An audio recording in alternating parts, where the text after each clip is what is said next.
I always thought life's choices were black and white until I met Julia, my brother's girlfriend.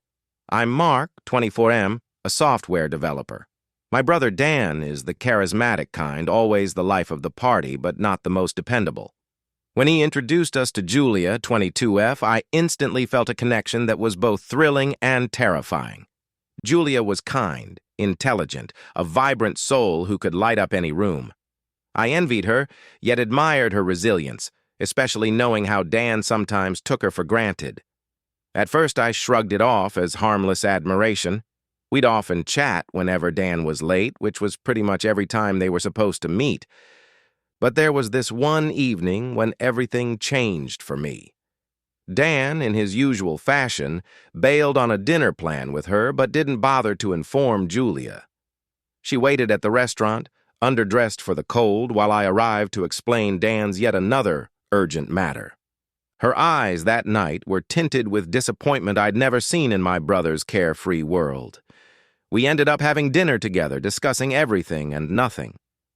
That night stirred something inside me, an unsettling yet undeniable truth. I was falling for my brother's girlfriend.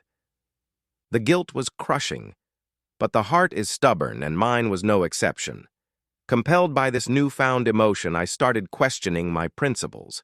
How could I, who always prided myself on my moral compass, find myself drifting beyond my own boundaries?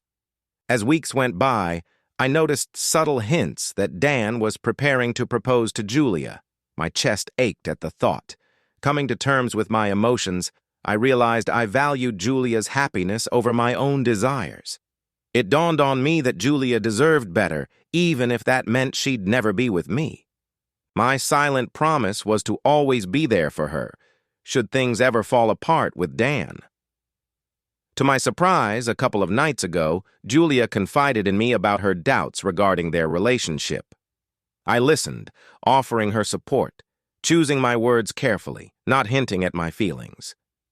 As she left, she squeezed my hand and said, "Thank you, Mark. You've been a true friend." In that moment, I knew my feelings might never be reciprocated, but I had made peace with being her silent guardian.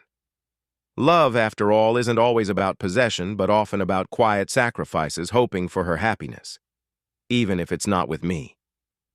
Follow for more.